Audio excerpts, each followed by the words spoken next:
Assalamualaikum warahmatullahi wabarakatuh. Alhamdulillahirabbil alamin wassalatu wassalamu ala asyrafil anbiya wal mursalin nahmaduhu wa nasta'inuhu wa nastaghfiruh wa na'udzu billahi min shururi anfusina wa min sayyiati a'malina man yahdihillahu fala mudilla lahu wa man yudlil fala hadiya lahu.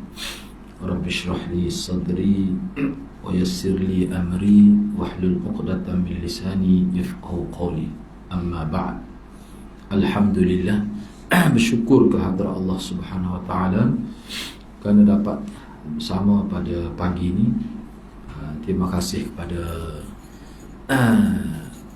Cikgu Nasir dan juga tim Aipaksi kerana program inilah yang menguruskan program ini. Seperti yang dimaklumkan sebentar tadi bahawa program ini ialah slot saya biasanya berakidah. Cuma sempena dengan bulan Ramadan ni kita fokus kepada Al-Quran. Jadi setelah dicadangkan bincang ayat ni berdasar kepada tajuk yang disebut dalam Quran ataupun disebut sebagai bincang ayat Quran dari sudut tafsir maudhu'i, yakni topik yang disebut oleh Allah dalam Al-Quran. Jadi banyaklah sebenarnya. Dia sebenarnya kalau dalam Quran yang ada tu di bahagian belakang tu indeks dia tu dia ada.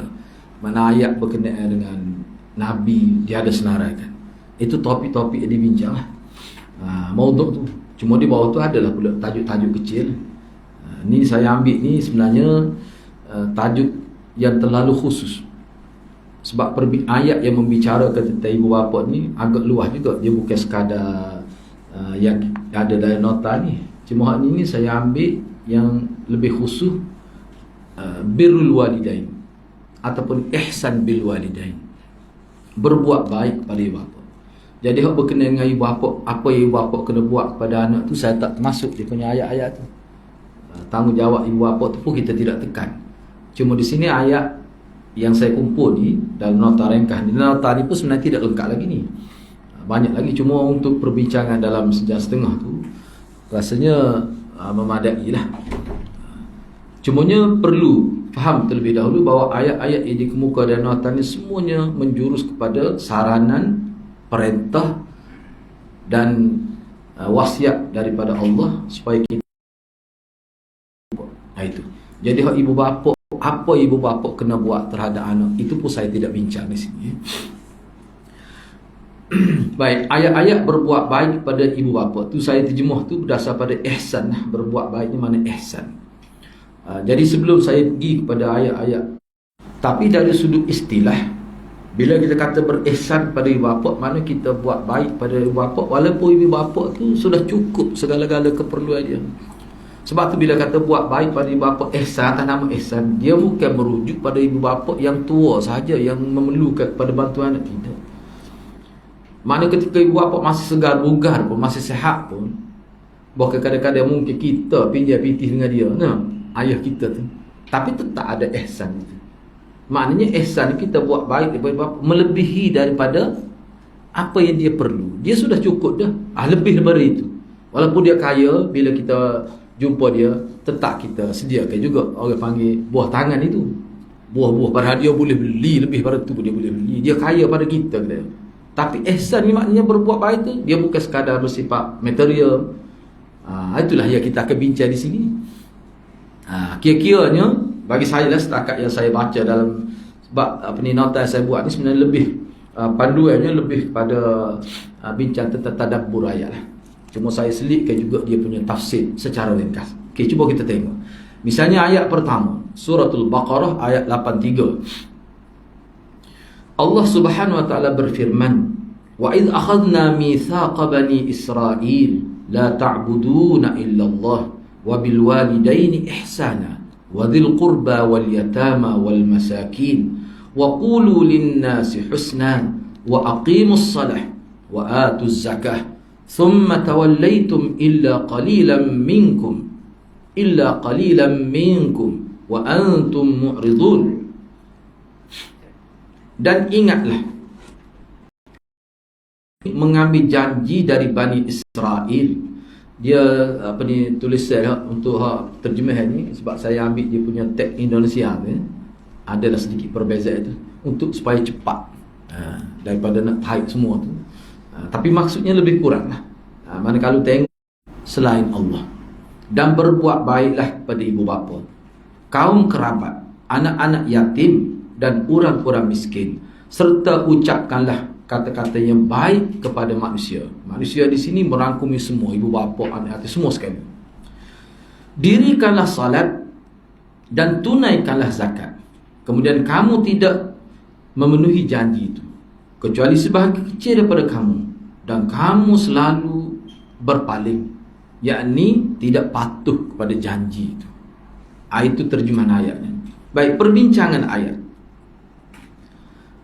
Melalui ayat ini Allah Subhanahu wa taala memperingatkan kalangan Bani Israel tentang perintah-perintah yang mesti mereka patuh, dan ia adalah merupakan janji-janji yang mereka mesti tunaikan. Namun mereka telah mengingkarinya dengan sengaja, dalam keadaan mereka sedar dan tahu akan kewajipan berkenaan. Jadi apa yang dimaksudkan janji yang Allah buat dengan Bani Israel itu selepas ni adalah perbincangan dia. Baik, ini secara umum terlebih dahulu maksud ayat. Yang ketiga, perintah pertama yang disebutkan dalam ayat ini adalah ubudiyah. Itu tersilap spelling tu, adalah ubudiyah hanya kepada Allah. Itu poin yang paling utama daripada ayat ini. Perintah ini merangkap yang ditujukan kepada semua hamba Allah Subhanahu wa taala, dan kerana ubudiyah lah maka manusia diciptakan. Maknanya poin yang paling penting ubudiyah. Okey. Yang keempat, ubudiyah adalah hak Allah Subhanahu wa taala, dan ia merupakan sebesar-besar hak, paling besar dan paling utama, iaitu hak ibu bapa. Ini menjadi sebab Allah SWT hubungkan antara haknya dengan hak ibu bapa. Dalam konteks ini juga Allah berfirman dalam ayat lain, anishkurli waliwalidayka ilayyal masir. Ini saya terjemah dasar pada hak terjemah itulah.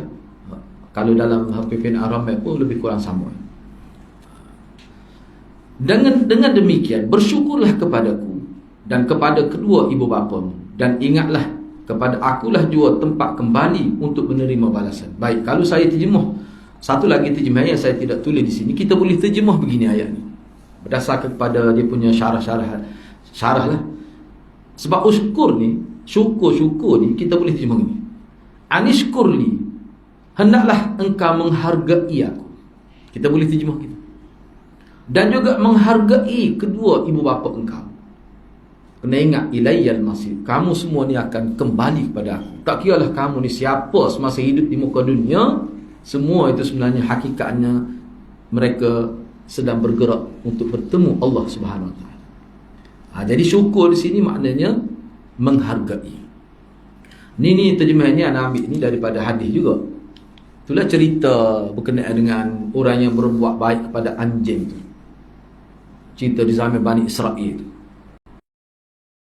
Pasal tiba-tiba dia rasa dahaga, dia temui satu telaga, dia turun ke dalam telaga dan dia minum air.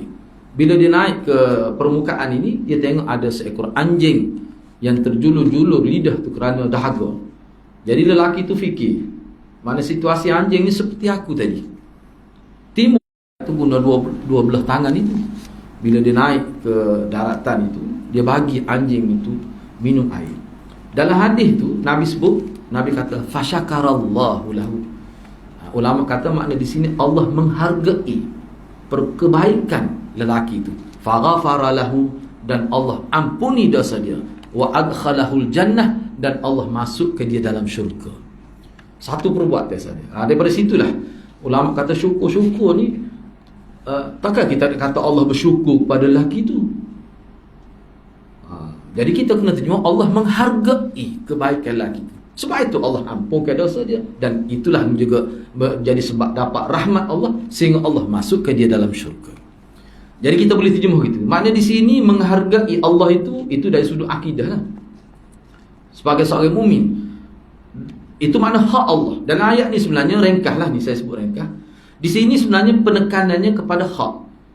Kalau ubudiyah kepada Allah itu merupakan hak Allah, orang lain tidak boleh kita persembahkan dalam bentuk ubudiyah. Kita kena hormat pada orang lain, kena hargai, terima kasih, tapi jangan sampai ke peringkat ubudiyah. Sampai ke peringkat sembah, itu tidak boleh. Misalnya ibu bapa, walaupun kita terjemah syukur kepada Allah dan syukur kepada ibu bapa, syukur pada ibu bapa ni maknanya menghargai dia lah. Tapi syukur pada Allah ni maknanya ubudiyah. Dia panggil hak ubudiyah. Itu hak kita bincang dalam akidah tu. Pemurni akidah tu. Keenam, berihsan kepada ibu bapa dijelaskan dalam ayat sebagai janji yang telah dimeteraikan antara manusia dengan Allah Subhanahu Wa Taala. Janji mana yang dimaksudkan? Mana boleh Allah berjanji direct dengan Bani Israel, ataupun janji mana yang dimaksudkan ini? Kebanyakan ulama menyebutkan janji yang dimaksudkan adalah janji sebagai iqtida kepada syahadatain. Iqtida ni begini, iqtida ni maknanya bila seorang itu mengucap 2 kalimah syahadat dia masuk Islam, maka ada sesuatu yang dia kena buat. Sesuatu yang kena buat itulah dipanggil sebagai janji. Janji dianya janji untuk tidak mensyirikkan Allah. Asyhadu an la ilaha illallah, aku bersaksi Allah itu sebagai Tuhan yang disembah, dan aku juga bersaksi bahawa Muhammad itu pesuruh Allah. Itu janji. Bila manusia sudah ikrar, hati dia tasdik, lidah dia ikrar, dia kena buat. Hak buat itulah dia panggil iqtida.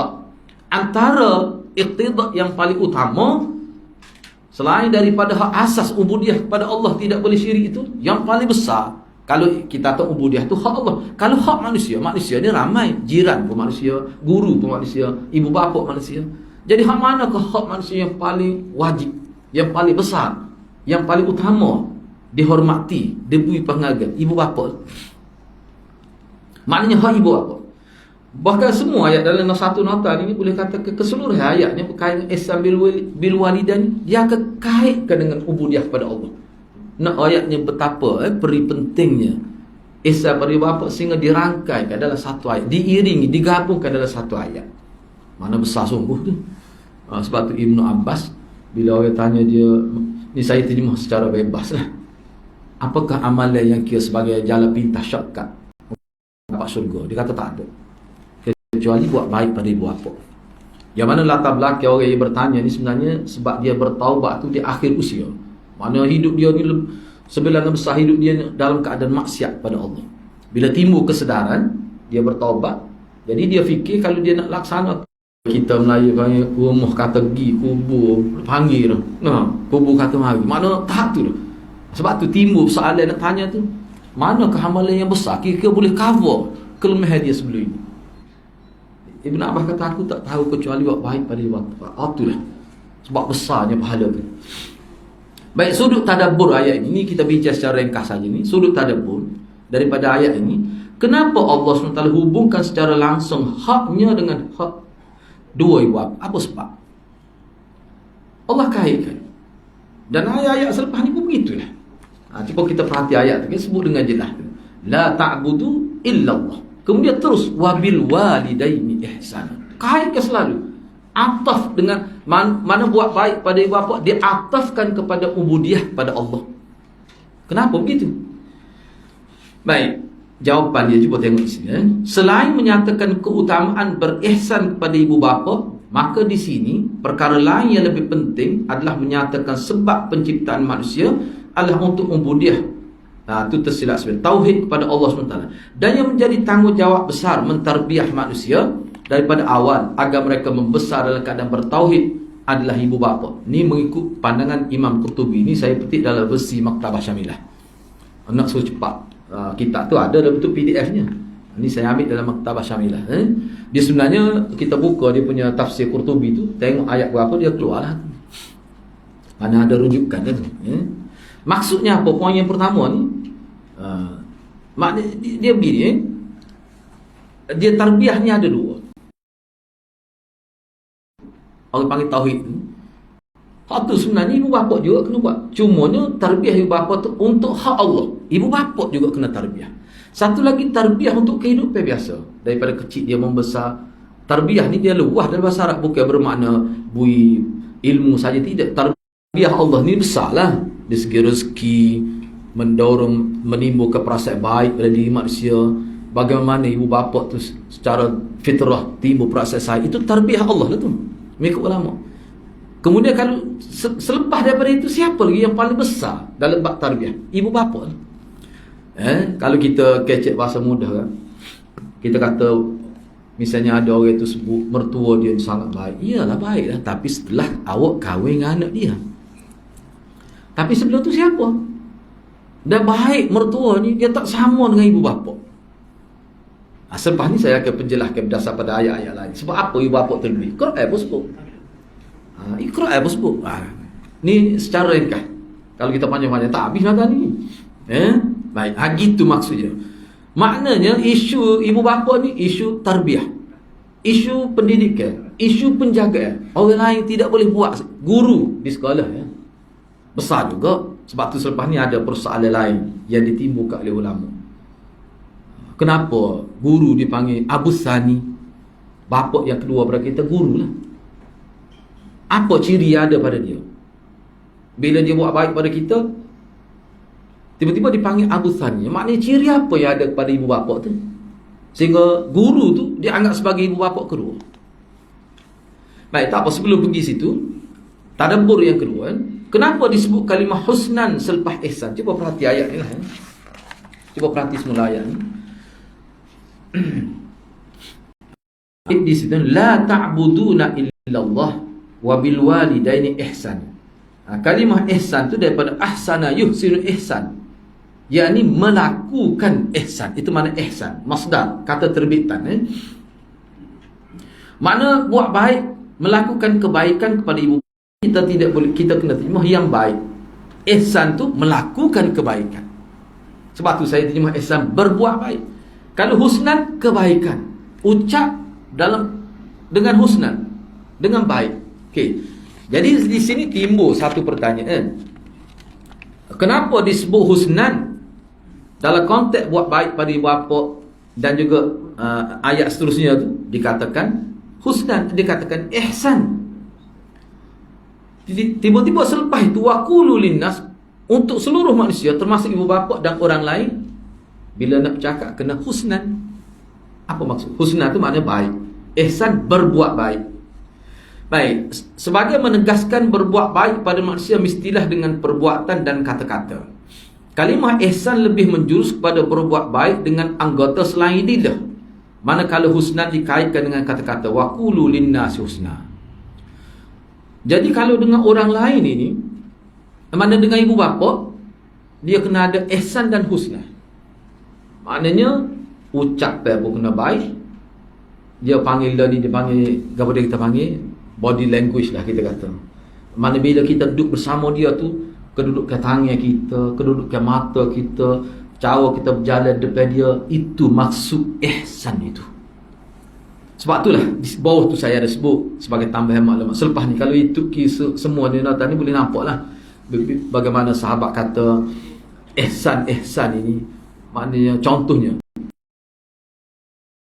bapa kita tak boleh, itu tidak ihsan.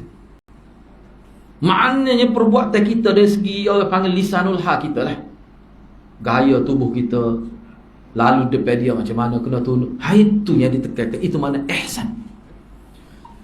Hak kata-kata ni terlalu khusus bapa. Kadang-kadang dengar, tengok pada bapa dengan cara tak betul tu, terasa hati dah bapa tu. Tu tak boleh gini. Kena jaga subuh tu kalau gitu. Mana kalau kita profesor pun tak usah duk tunjuklah profesor kita tu depan mak kita. Mana kalau duduk depan mak kita ni kita jadi budak tadika, tak apa. Itu maksud dia. Sebab ada jenis profesor, dia tunjuk ke profesor dia kepada mak dia. Mak dia terasa hati. Ada gitu. Itu maksud dia. Okey, baik. Jadi saya tidak bincang semua ni sebab kita akan bincang dalam ayat lain, poin-poin yang berkaitan. Jadi ni kata-kata Ibnu Katsir ni, saya rujuk pada Ibnu Katsir ni. Dia kata itu maksudnya. Jadi kalau melibatkan orang lain, dia tumpu kepada kata-kata. Sebab kita jumpa ni orang lain ni seketika je.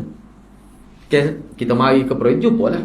Jadi penekanan pada lidah saja sini. Walaupun anggota lain pun perlu, tapi tidaklah sehebat dengan ibu bapa. Kalau ibu bapa ni kita tinggal dengan ibu bapa. Kalau klik sekali-kali akan tinggal dengan dia. Lepas tu ibu bapa ni terlalu biasa sebab daripada kecil boleh jadi banyak terlepas pandai. Tak boleh, kena jaga. Mana jangan kamu hanya jaga kata-kata saja. Perbuatan kamu dia ke. Sahabat kata tak boleh tunjuk pun. Tak boleh tunjuk pun tangan pada isyaratkan tangan tak boleh. Sebab tu orang kita buat dengan ibu bapa ke dia bokok tu boleh ada kot lepas ni perbincangan tu. Lalu ibu bapa dia tunduk. Itu yang dikehendaki. Awak guna-guna ibu. Kalau guna ibu jari ni kira penghormatan tu. Tunduk kau tunjuk. Dah tunjuk story pula tu. Jadi nampak biadab. Setengah sahabat kata begitu. Hak ihsan tadi. Hak husna tu berkait dengan lidah. Dia begini dalam bahasa Arab ni dia ada kali-kali kita akan bincang dalam ayat lain. Yang ketiga, kenapa Allah SWT menyatakan berbuat baik pada seluruh manusia? Hak tu dengan kata-kata wa qulu linnasi husna. Bila sebut husna tu dia merujuk pada kata-kata.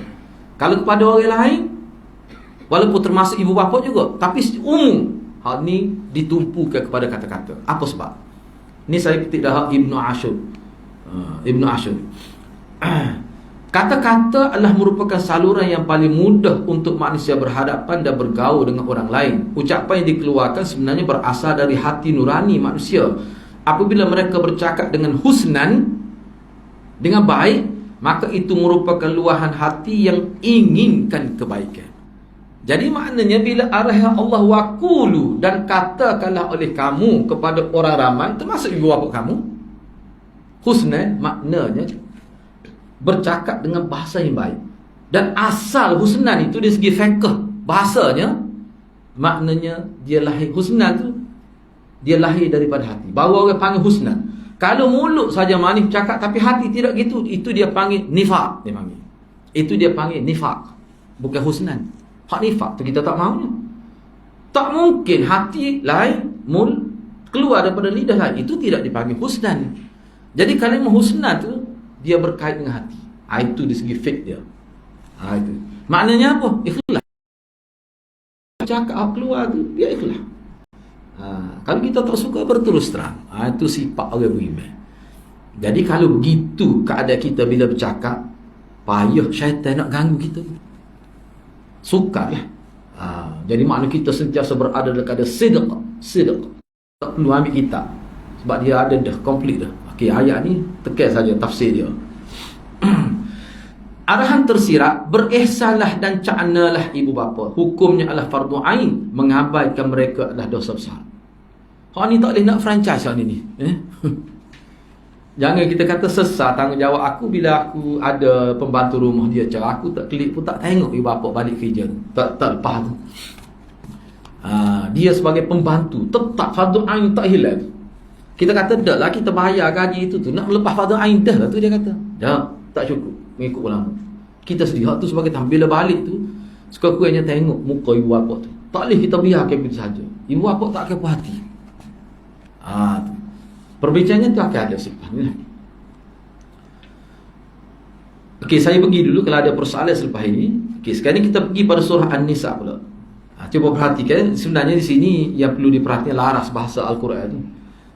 Ayat 36 surah An-Nisa. Wa'budullah wa la tusyriku bi syai'a. Itu satu fasal. Fasal yang kedua, wa bil walidaini ihsana, dan seterusnya. Wa bidil qurba wal yatama wal masakin wal jari dil qurba wal jaril junub was sahibi bil jamb wa ibnis sabil wa ma malakat aymanukum innallaha la yuhibbu man kana mukhtalan fakhura. Dan hendaklah kamu beribadat kepada Allah dan janganlah kamu sekutukan dia dengan sesuatu apa jua, dan kamu berbuat baik pada kedua ibu bapa dan kaum kerabat, anak-anak yatim dan orang-orang miskin, jiran tetangga yang dekat, jiran tetangga yang jauh, rakan sejawat di sebenarnya maksud dia sengaja saya tidak ubah tu maknanya, dan orang musafir yang terlantar yang ada masalah, dan juga hamba sahaya yang kamu miliki. Sesungguhnya Allah tidak suka pada orang-orang yang sombong, takabur dan membangga-banggakan diri. Ayat ini sentuhan dia banyak, kita tidak bincang semua. Saya nak fokus pada birrul walidain saja. Baik. Yang pertama, perbincangan ayat sebelum kita pergi pada tadabbur. Cuma sebelum itu, fokusnya perlu kepada laras bahasa tu diletakkan buat baik, arahan buat baik pada bapa selepas disebut ubudiyah, dan jangan mensyirikkan Allah. Terus dirangkaikan dengan ihsan bil walid. Semua ulama kalau kita tengok tafsir, dia kata Quran ni kan dia wahyu. Mana setiap kalimah berada berbeza-beza. Selepas ni kita akan tengok contoh ayat. Berbeza tu dia bukan saja-saja tu. Kedudukan huruf, kedudukan kalimah ada kaitan semuanya. Mesti dilihat daripada semua sudut penggunaan itu. Misalnya di sini, betapa pentingnya ibu bapa letak ada satu ayat, lepas ubudiyah pada Allah, jangan syirik, sembahlah Allah, jangan syirik, jangan sekutukan Allah. Ada setengah ayat tu sebut ibadatlah kamu kepada Allah, tidak boleh ibadat pada lain. Selepas tu terus sebut ihsan bil walidain. Maknanya ihsan bil walidain ni keutamaan dalam agama kita. Patutlah Ibnu Abbas kata begitu. Tak ada dia kata itu paling besar. Baik. Perbincangan ayat secara nikah. Yang pertama, Allah SWT kaitkan berihsan kepada ibu bapa selepas menyebutkan larangan beribadat pada selainnya dan larangan syirik kepadanya. Jika dalam ayat 83 surah Al-Baqarah, Ta'ala hubungkan terus berbuat baik kepada ibu bapa selepas larangan menyembah selainnya, perkara ini akan disentuh dalam sudut tadabbur selepas ini. Yang kedua, penekanan kepada tauhid yang difirmankan oleh Allah Azza wa Jalla dengan larangan ubudiyah kepada selainnya dan larangan syirik kepadanya. Tidak ada pun ciri khaliqiyah itu, tidak mencipta pun. Bahkan kamu yang menyediakan, yang mengurus dia. Nak boleh dia berada pada tempat tinggi tu. Ada tak pernah tengok ke? Mana persiapan untuk letak berhala. Saya pernah tengok. Ni cerita ni di Panji, di Kelantan tu. Sempat sebulan saja.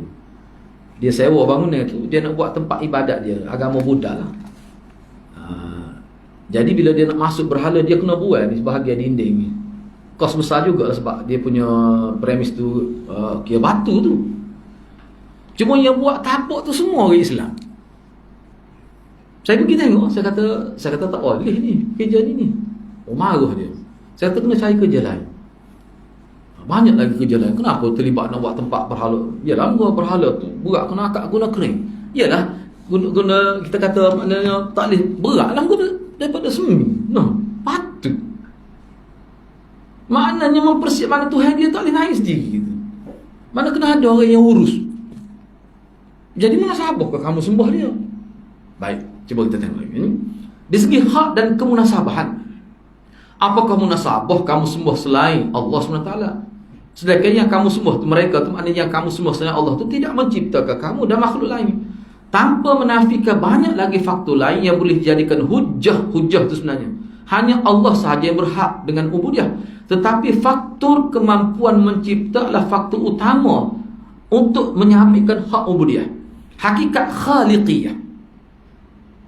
Khaliqiyah ni mana hakikat mencipta hanya ada kepada Allah dan langsung tidak ada pada setiap Tuhan. Bila kita sebut hak mencipta dalam Quran ya tidak. Kalau kita bicara tafsir maudhu'i dari sudut Allah, dari sudut ubudiyah khusus, kita perhatikan modal mencipta itu. Khaliqiyah, kuasa khaliq. Lagi hak tu tidak mendengar, Allah mendengar. Boleh juga hujah tu. Tapi hujah yang paling besar adalah menciptakan alam ini. Sebab itulah kita kata tauhid rububiyah tu. Rububiyah tu maknanya kita yakin, beriman bahawa dari sudut rububiyah, tauhid rububiyah, Allah menciptakan dan Allah urus cipta dia. Besar tu bab khaliqiyah itu. Sebab tu Allah banyak guna perkara itu. Makna layak Allah tu disembah sebab dia yang menciptakan. Tidak layak kamu sembah yang lain kerana yang lain tu dia diciptakan. Nak boleh ada mata sekadar itu tu kamu yang tepuk tu. Baik. Yang ketiga, ayat ini juga sebagai menyatakan kebesaran dan keutamaan ibu bapa yang mesti mesti diberi perhatian oleh setiap manusia tertinggal tu. Mana kena beri perhatian ibu bapa ni banyak lagi dia punya kehadapan tu, saya akan sebutlah perkara ni. Baik, sudut tadabbur. Ni maknanya ayat ini kalau kita nak ambil poin dia tadabbur ni. Dengan saya tu saya kumpul dia pun apa maksud tadabbur, siapa 6 buku yang ulama bincang tadabbur ni apa. Baca Quran kemudian ambil terjemah harfiah, naik satu tahap dia panggil tadabbur. Tadabbur ni makna kita nak tahu apa yang Allah nak sampaikan ke dia secara ringkas, tanpa mendalam, tak mendalam pun, ringkas.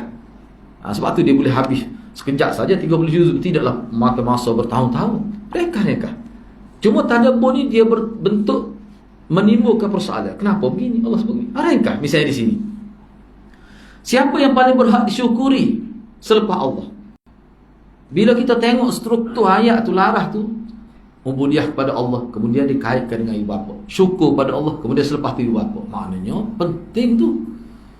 Itulah timbul persoalan tu. Sebagai tadabbur untuk penghayatan, siapa yang paling berhak untuk disyukuri, dihargai selepas Allah? Ini masa hak tarbiyah. Dalam kehidupan kita, hak Nabi tu, hak agama tu, lukuh tu jelas berakidah tu. Hak ni segi hak tarbiyah, orang yang buat baik pada kita lah. Dari kalangan manusia ni siapa? Itu maksudnya. Tak dinawal lah ibu bapa kita. Baik. Insan yang paling layak dihormati, ditaati dan diberikan penghormatan tinggi adalah ibu bapa. Hakikat ini jelas jika direnungi pada ayat-ayat yang meletakkan kedudukan mereka selepas larangan ubudiyah kepada selain Allah dan larangan syirik padanya. Ini saya petik dalam tafsir Qurtubi, Imam Qurtubi. Dia sebut gitu. Banyak lagi hal lain pun sebut tu. Tapi kalau kita perhatikan, lebih kurang gini maksudnya. Cuma ini saya ambil yang paling mudah. Imam Qurtubi kata begitu. Baik, ada juga ulama yang menyebutkan salah satu sebab keutamaan ibu bapa terletak pada mereka lah satu-satunya punca kewujudan manusia. Ini pun ada juga ulama sebut. Tapi tidak ramai yang ulama sebut gini. Tapi ada sebut. Ada pun tidak kata seorang, ramai juga. Kenapa sebut gini? Kita kata kullukum min Adam. Kamu ni daripada Nabi Adam. Nabi Adam tu proses kejadian dia, kewujudan dia secara fizikal tu dari sumber mana? Itu kejadian mula-mula daripada tanah. Tapi kita ni daripada tanah juga. Tapi proses kita ni tak sama dengan Nabi Adam tu. Bermula daripada Nabi Adam dengan Hawa itulah. Kita ni lahir dalam bentuk, kita kata hasil daripada bercantum ibu bapa kita.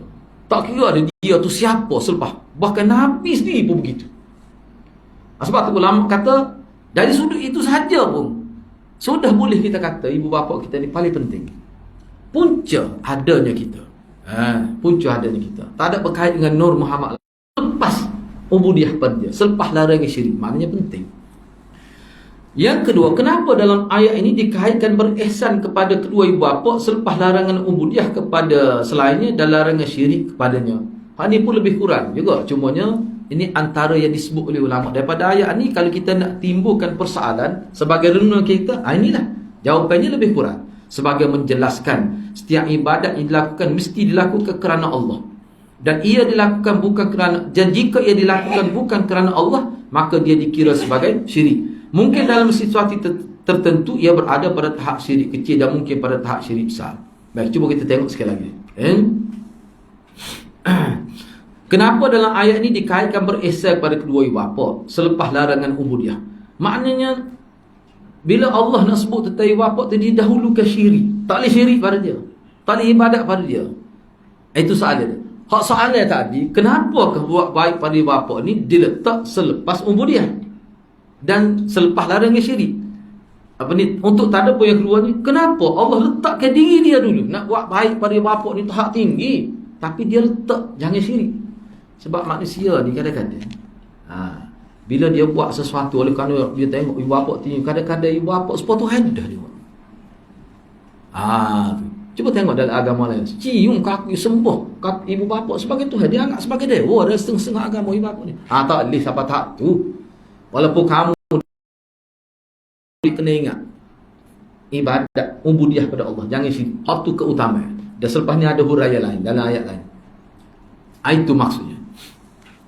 So, yang keduanya, kalaulah kita berihsan pada ibu bapa ni bukan kerana Allah, bukan atas kerangka agama, bukan dalam perspektif agama, bukan kerana Allah.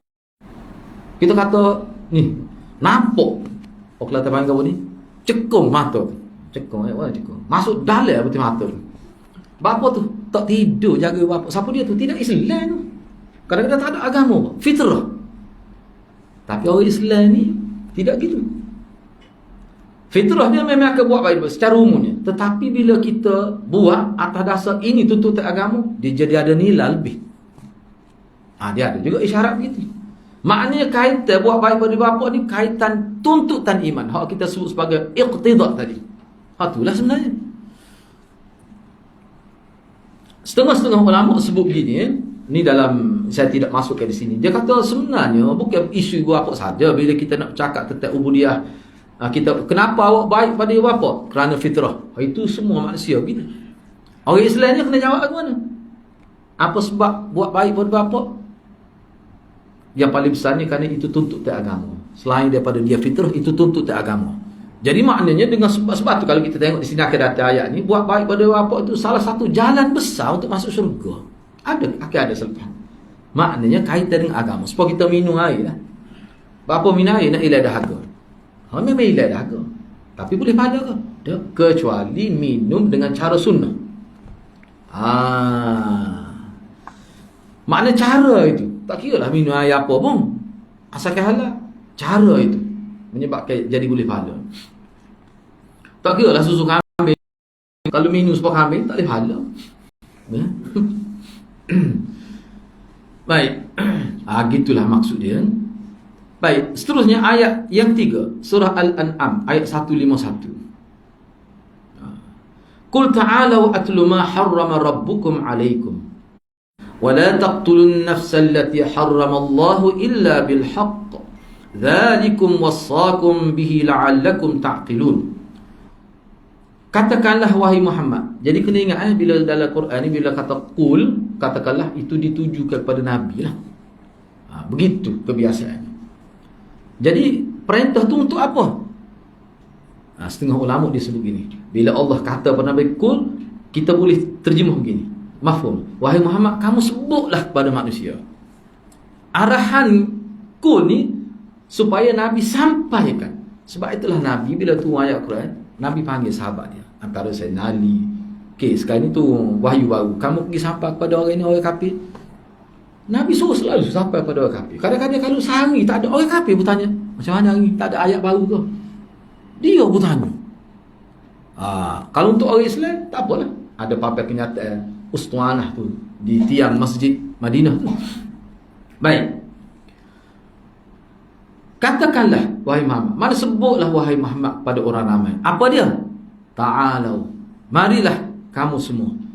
Aku bacakan apa yang telah diharamkan oleh Tuhan kamu pada kamu.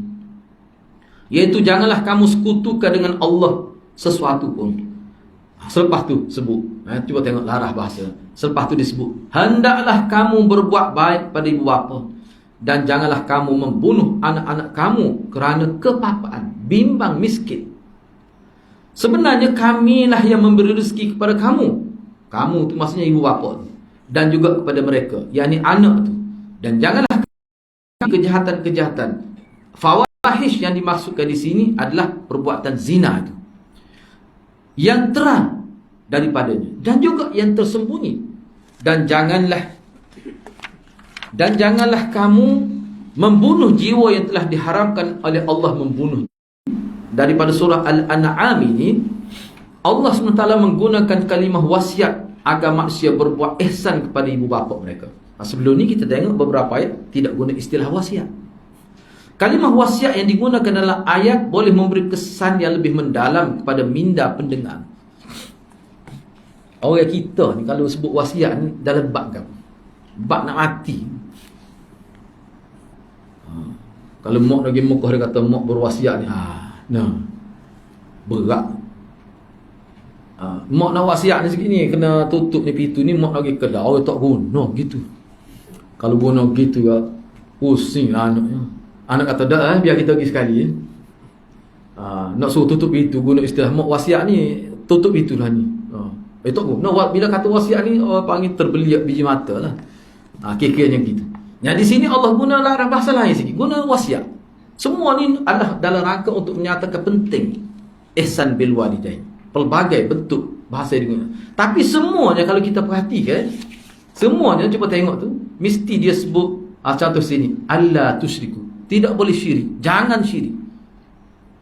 Kamu tidak boleh syirik, jangan kamu syirik. Dia ada, dia didahulukan dia punya ayat itu.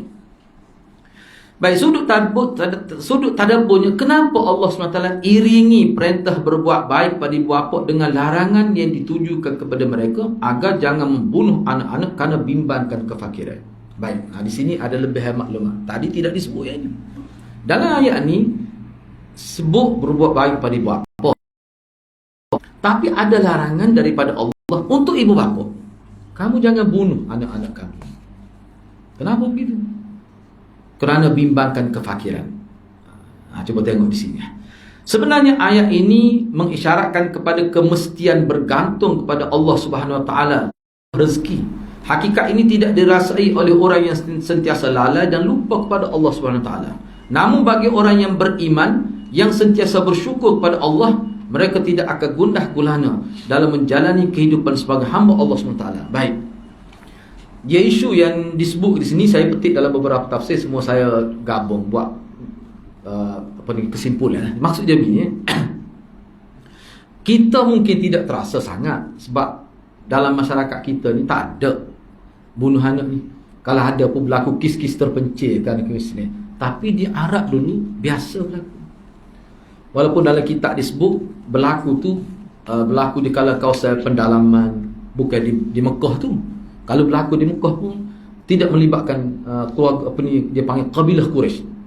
Saya ada baca dalam dipanggil kitab Musaharah.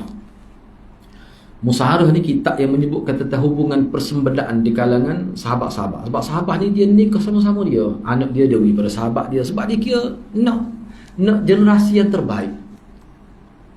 Maknanya seperti saya labah-labah tu. Itu dia bincang nama Musaharah persemendaan.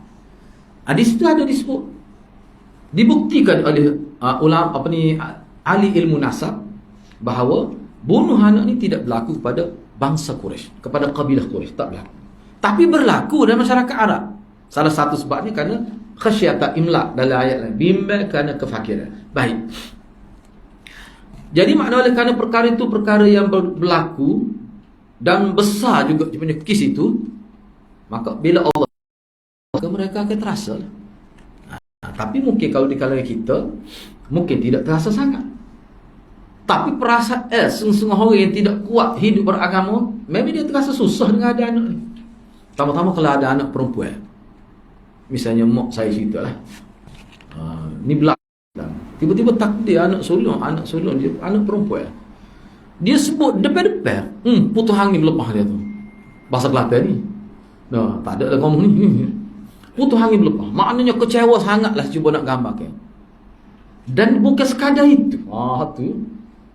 Dan saya tahu cerita ni sebenarnya di kampung dia tu boleh kata orang makruf lah. Sehingga anak perempuan dia terpinggir. Sehingga ada orang sebut pada saya. Cerita dia ni asalnya bila anak dia besar, anak perempuan dia berkahwin, anak perempuan dia terkata.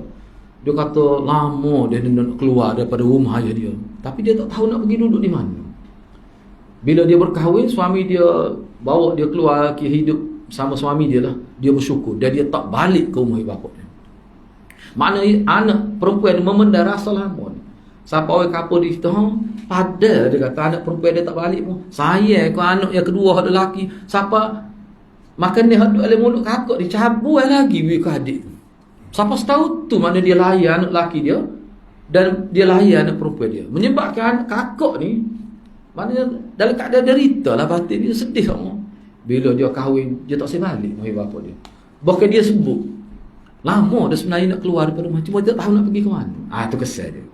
Ni jahiliah juga ni, perangai jahiliah. Jadi hak bunuh anak ni kebanyakannya bunuh anak perempuan. Dah ada juga bunuh anak lelaki. Bunuh anak ni, bila kita sebut bunuh anak tanpa melihat pada lelaki perempuan, salah satu sebabnya imlaq, khasyata imlaq, kerana bimbang takut tak cukup makan. Kemiskinan, isu kemiskinan, isu kita kata kemiskinan lah mana sanggup bunuh anak. Ada berlaku. Sebab tu Allah kritik. Baik. Jadi sebut begini ni, ayat ini bukan semata-mata Allah cerita fenomena berlaku zaman jahiliah. Tidak, ayat Quran dia tidak begitu. Sebab tu dia ada istilah, kita kata, tapi di sini insya'iyah ni. Ini insya'iyah makna. Tapi hak ni insya'iyah ni. Insya'iyah ni mana ada perintah larangan yang khusus. Tidak boleh, jangan bunuh anak. Bapa begitu tu. Ni kita ambil ayat ni, kita nak bawa untuk orang Islam. Mana dalam anak ni, kamu jangan bimbang kepada tak cukup makan. Sebabnya kesannya besar. Salah satu sebab orang merancang keluarga. Padahal merancang keluarga, kalau ikut sunnah rancang, biar ramah. Dia rancang jadi kau tak ada anu. Jadi sikit makan P tu, makan P ni. Tak kira lah penyakit kesal sampingnya tu. Itu sebenarnya tidak fikrah Islam. Masih lagi jahiliah tu. Tiba-tiba tu tak pergi. Boleh anak seorang. Dah tak asyik sangat duk makan P. Mati lah tu. Lepas tu tak boleh lelih. 8 ekor perah anak kucing lepas tu. Saya pergi ke rumah dia. Daripada parsi beribu-ribu seekor-seekor kucing. Baru tahu perah anak kucing lah. Kenapa tak asyik sangat-sangat lah. Boleh 2 orang anak. Seorang tan main panah, lepas tu jadi tak betul lepas tu. Seorang lagi tu jadi itulah. Sepatut kita terima lah nak jadi lalu, tapi terima. Jangan tolak ni siapa nampak macam tak sih. Setengah ulama kata tu nak pergi kepada tolak tak percaya pada Tuhan. Ni ayat ni ayat ibu bapa ni dalam bab anak ni kita serah pada Allah, minta pada Allah kebaikan. Jangan taksir pada sebab tu rezeki tu. Seperti mana rezeki lain. Setengah ulama kata hak ni termasuk dalam syirik. Sombong tu orang taksir pada anak. Sanggup mana makan pil misalnya. Tak boleh. Dan ni juga ni saya petik dalam beberapa tafsir lah. Anak-anak ni sebab tu Allah sebut gini ni, maknanya Allah jamin. Fa iza azamta, bila kamu berusaha, kamu sudah ada jamin. Tak akan kita kata tak akan berlaku lah kebuluran. Kalau berlaku juga tu kerana manusia tu sendiri. Manusia tu jahat. Itu. Di sini sebenarnya ayat ni dia menanamkan keyakinan model saya sebut di sini. Cuma ada satu lagi yang saya tidak masukkan di sini. Larangan bunuh anak ni sebenarnya, sebab bunuh anak ni sebenarnya dia berkait dengan isu tidak percaya kepada Allah. Sedangkan banyak ayat Quran hadis sebutkan manusia ni Allah beri masa dalam hadis pada sebut ketika dalam kandungan orang panggil 120 hari tu 4 bulan tu kan, so ada dicatat dah rezeki seseorang tu sebaik mana. Tak yakin kau? Kita kata memanglah mungkin dia tidak Islam. Tak, kita kenapa? Sahabat Nabi ni dia melalui zaman itu. Nak boleh dia panggil hudatha wa ahdin bi kufri ni. Mana orang-orang yang baru-baru memeluk Islam ni, dia tidak hilas lah lu jahiliah tu. Dia perlu masa. Ni salah satu proses pendidikan kepada orang yang khususnya baru masuk Islam. Kena buang tu pemikiran tu. Anak ni satu rezeki, nikmat yang paling besar. Kalau kita nak kata aset kekal ni, anak lah.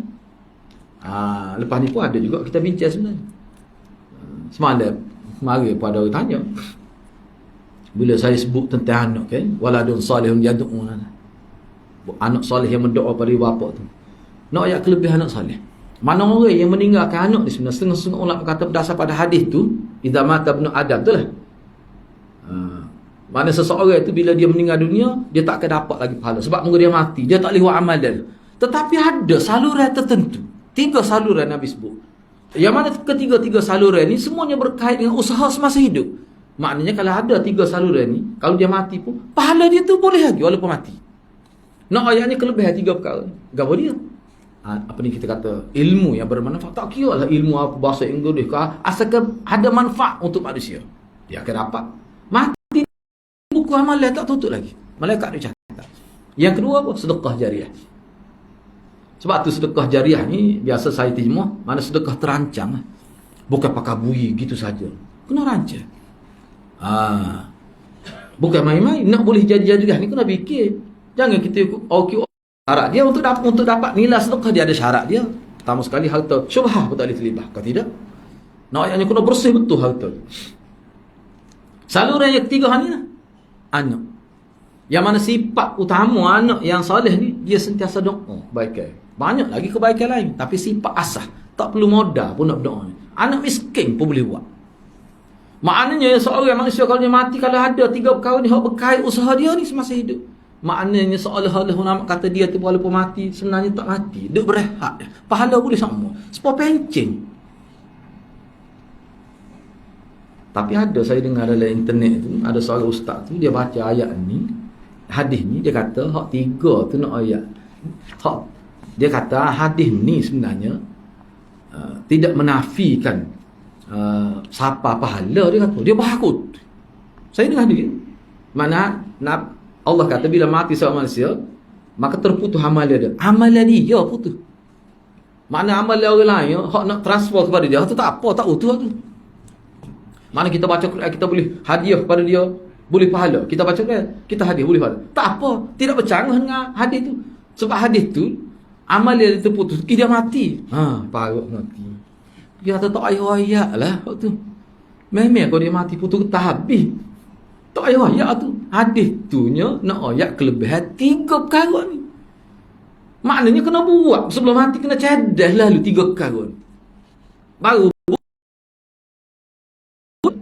yalah, kok mana nak ayatnya bab ni jelah juganya. Maknanya ibu bapa ni, kalau dari sudut ibu bapa, kalau dia nak kebaikan berpanjangnya walaupun dia mati pun masih boleh pahala, kena ambil 3 perkara. Dalam riwayat Bukhari ada mufrad, ada lagi sebut lain. Salur tu. Baik, tak apalah. Jadi mana penting sangat di sini antara ibu bapa ni, ibu bapa anak, sebab dia saling memberi dan saling menerima untuk kebaikan dunia dan akhirat itu. Besar ni hadirin. Baik.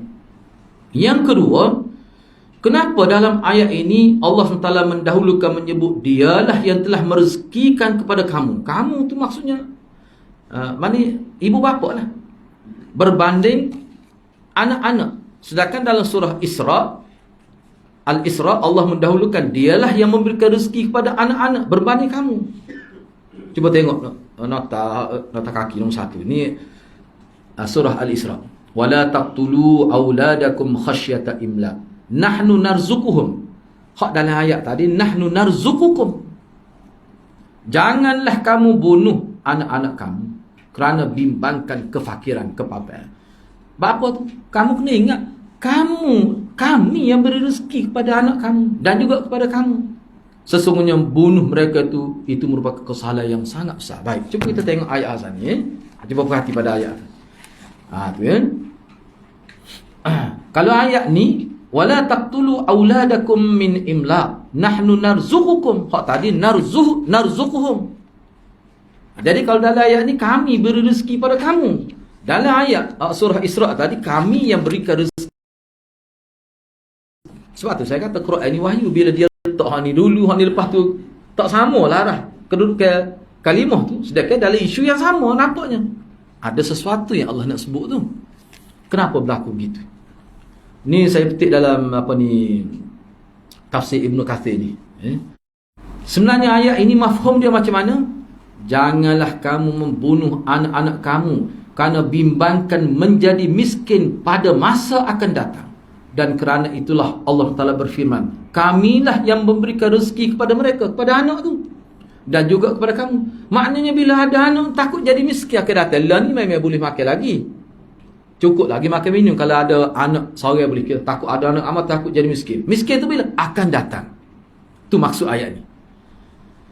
Jadi Allah mendahulukan sebutan memberi rezeki kepada anak-anak. Maknanya tak seru using lah. Anakmu seorang ke, lepas ni mungkin kembar 3 seterik kembar misalnya tak? Misalnya, tak usah diusing lah. Boleh seorang anak, bertambah rezeki. Boleh seorang anak, bertambah. Seolah-olah begitu. Kebimbangan ini berkait dengan masa akan datang. Lah ni tak apa lagi. Tapi kalau anak ramah, nama tak cukup makan dia. Sebab orang politik ni kuat makan dia. Lama tak cukup kita pula. Bimbang takut begitu. Mana tu kita tahu ni. Baik, Allah mendahulukan sebutan memberi rezeki kepada anak-anak sebagai memberi jaminan tidak akan putus rezeki mereka. Sebab pemberi rezeki kepada mereka adalah Allah. Bahkan rezeki kamu pun Allah yang berikan. Tak usah using lah. Tak usah using takut. Lah ni tak apalah anak seorang, anak 2. Kalau anak ramah takut tak cukup datang. Sebab tu akan datang tu berkait dengan anak yang akan lahir lah. Tak usah using lah. Mereka tu Allah jamin dah.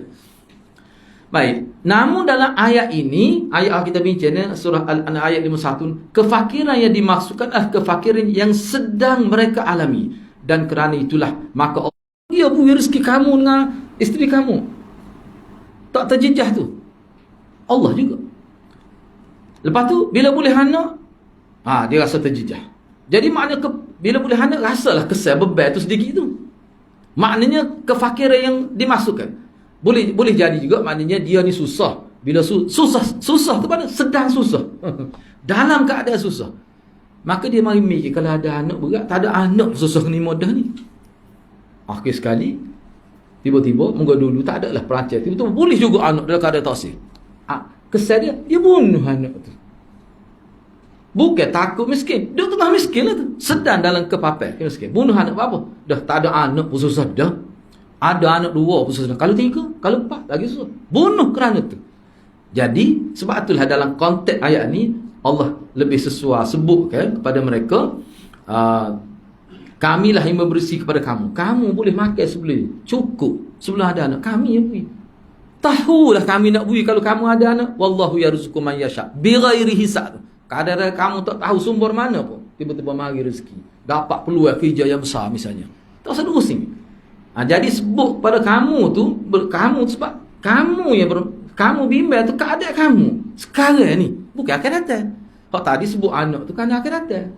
Ni sebut kamu dahulu, selepas tu baru sebut anak. Seolah-olahnya sekarang ni susah dah. Kalau ada anak macam mana? Dah kamu sendiri tu siapa yang bagi makan? Allah. Dia tegas itu. Itu perbezaan dia ni. Boleh faham ke tak tahu? Kalau perhati molek boleh faham tu. Ni Ibnu Katsir sebut gitulah. Dan dalam beberapa dia punya tafsir lain, saya tengok Ibnu Katsir lebih tegas cara dia sebut. Gitu kan. Jadi dalam surah Al-Isra ayat 23 hingga 24, cuba, wala tanharhuma wa qul lahumā qawlan karīmā wakhfid lahumā janāha adh-dhulli minar rahmah wa qur rabbirhamhumā kamā rabbayānī shaghīrā. Dan Tuhanmu telah perintahkan supaya engkau tidak menyembah melainkan kepadanya semata-mata. Dia ada juga ni, saya terjemah ni berdasar pada beberapa syarah yang saya tengok, kita boleh terjemah begini wa qadha ni. Dan Allah telah buat keputusan secara muktamad. Apa dia keputusan muktamad itu? Alla ta'budu illa iyyah. Kamu tidak boleh mengabdikan diri kecuali kepada dia saja. Ini keputusan muktamad. Tak boleh dirunding, tak boleh dimicir. Allah tidak buka ruang perbincangan untuk rambak tu, untuk ubah tu dah. Sebab muktamad. Apa lagi keputusan muktamad Allah? Wabil walidaini ihsana. Dan ibu bapa ni kena buat baik. Keputusan Tuhan tu. Itu sebab sebelum dia tak guna kalimah qadha itu. Sini dia guna. Baik, selepas ni ada huraian dia lah.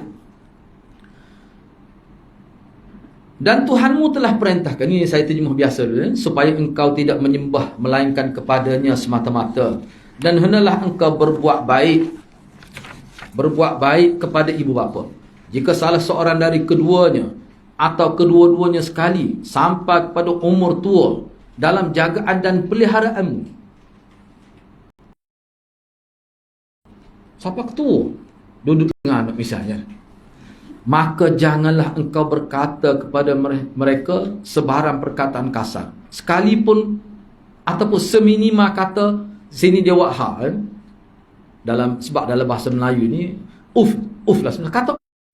Dan engkau janganlah menengking, menyergah mereka, tetapi katakanlah kepada mereka perkataan yang mulia, yakni yang bersopan santun. Dan hendaklah engkau merendah diri kepada keduanya kerana belas kasihan dan kerana kasih sayangmu. Dan doalah untuk mereka dengan berkata, wahai Tuhanku, cucurilah rahmat ataupun limpahilah rahmat pada mereka berdua, sebagaimana mereka telah mencurahkan kasih sayangnya, yakni memelihara dan mendidikku semasa kecil. Baik, perbincangan ayat yang pertama, Allah Subhanahu Wa Taala telah memerintahkan agar semua manusia hanya menyembahnya dan berbuat baik pada ibu bapa. Kalau kita tengok ayat ni pun lebih kurang juga ni. Perintah dulu kena ubudiah pada Allah, kemudian selepas tu letak ibu bapa. Nah, ayatnya penting ibu bapa tu. Itu sama. Mengikut Mujahid, ni seorang tokoh tafsir di kalangan tabi'in. Dia kata kalimah qadha yang bermaksud perintah adalah lebih bersifat wasiat. Maknanya penting. Wasiat ni dalam bahasa Arab maknanya sesuatu yang penting. Dia tak guna perkara biasa ni, guna atas nama wasiat. Sebab tu wasiat ni orang Melayu dia kekal kata. Kalau kita tengok dalam kamus biasa, wasiat mana pesan, berwasiat mana berpesan. Tapi kalau kita terjemah berpesan, dia tidak menimbulkan kesan sangat pada masyarakat. Tapi kalau sebut wasiat, tadilah macam nak nendes saka, nampak tu no. Dia nak dia faham gitu. Mana sangat genting lah. Sebab tu Mujahid kata qada di sini mana Allah berwasiat. Tu kata dia lah. Kenyataan ini juga sebagai menunjukkan betapa besarnya berihsan kepada ibu bapa sehingga Allah SWT rangkaikan dengan ubudiah kepadanya. Tu isu sama dalam ayat sebelum ini. Yang kedua, ada sebagian ulama yang menyatakan maksud qada adalah Allah SWT telah membuat keputusan secara muktamad dan tidak boleh dirunding lagi. Duduk bersama ibu bapa kita ni, adik kita, kakak kita, tak apa suruh dia, kita pun tak caw. Tak lepas rasa kita. Walaupun boleh jadi ibu bapa kita terjaga, siapa jaga? Bukan kita lah. Kita lepas tak tanya khabar rasa. Tak lepas tu. Fardu ain tu tak lepas. Sebab fardu ain di sini betul-betul wujud aini, individu. Itu mengikut ulama lah. Cuma kita duduk jauh ni mungkin berbeza lah cara berhubungan dengan ibu bapa tu. Iyalah kukuk mana pun dia kena ada. Tak boleh lepas kita saja. Klik-klik tak nak ni musaka dah. Tu tak kena. Itu yang disebut oleh ulama. Baik. Yang ketiga ayat ni imma yablughanna 'indakal kibara ahaduhuma aw kilahuma fala taqul lahum uffin. Okey. Ayat ini terjemah boleh tengok oleh atas ni, saya nak sebut mafhum dia. Ayat ini dari segi mafhumnya, apabila mereka telah sampai umur yang sangat tua, maka jangan sekali-kali menggunakan bahasa yang boleh menyakitkan hati mereka berdua, walaupun seminima kalimah uff. Uff ni maknanya dia panggil kalimatul dajr. Kalimah yang menunjukkan cemu. Biarlah saya sebut cerita ni. Mak dia meninggal dah ni, cuma anak dia perangai ni ada lagi. Allah takdirkan mak dia ni berlaku ni bukan depan saya, depan mak saya. Mak saya pergi ziarah dia tu. Yalah dia letih doa. Mak dia ni seminggu sebelum meninggal dunia tu dia jadi macam nyanyi. Mau tempoh mak saya duduk tu, dia kata hampir 20 kali dia pergi bilik air. Nak pergi bilik air, kena orang akak. Pergi nak pergi bilik air, tak jadi nak buang air. Dia jadi masuk bilik air, tak ingat nak buat apa. So, waktu mula, siapa 20 kali? Allah uji anak dia. Jadi anak dia jaga. Bila gitu, dia nak marah, dia tak boleh tahan sabar. Dia kata, jelah mak saya kata, orang katanya tak mati awal. Tak mampu dia kata, tak mampu awal. Dia kata begitu kamu dia. Padahal sebelum tu molek. Dia tidur balik. Tak tidur malam. Itulah. Tu baharap nah tu. Apa mak saya pun klik lah tak duduk dia tu. Ini lepas dia. Kata berat. Tak suruh ayat lah. Letih tak mana pun. Memang letih pun kita pun tahu. Tak ayat pun kita tahu. Tengok keadaan mak dia tu. Tu tak tahu suruh pada Allah. Kita tidak nak hukum lah. Tapi tu lah. Betul lah mak dia nyanyi. Mak dia nyanyi tu ketika-ketika. Bukan sama. Takdir mak dia dengar. Ketika tu dia tak nyanyi. Dia ingat balik dengar. Lagu mana perasaan mak dia. Mak dia. Tu. Cuba kita tengok lagi di sini. Mana kalau pun tak boleh dah. Semua ulama kata larangan ini menunjukkan haram. Berdosa. Dosa besar. Semua kata begitu. Baik. Cuba tengok lagi yang keempat. Adapun ayat wala tanharhuma. Dan selepas ni ada hurai dia. Ada ayat wala tanharhuma yang mana terjemah biasa jangan kamu herdik, jangan kamu tengking, mana guna bahasa yang kasar, tidak boleh. Tetapi ada setengah ulama kata maksud dia begini, jangan sekali-kali keluar daripada anak-anak apa-apa perbuatan yang buruk dan keji yang ditunjukkan di hadapan mereka. Kata atak jangan sebut. Kata atak jangan kamu isyarat dengan tangan pun. Sumpah dengan kenyataan setengah-setengah sahabat. Atak berkata jangan isyarat dengan tangan pun. Menunjukkan kepada tidak hormat maksudnya. Kata tunjukkan tangan, kau panggil biadab atas muka, tunjuk tangan tu, kelata kata dah. Jadi di sini wala kamu tengking, jangan kamu herdik. Tetapi kebanyakan ulama, bukan seorang dua. Ni kita sebut apa ni? Masa kita kata body language lah. Mana bila kita duduk bersama dia ni orang panggil tubuh kita ni, dengan tangan, dengan mata, dengan pergerakan ni, dia kena tawadhu. Bahasa tubuh.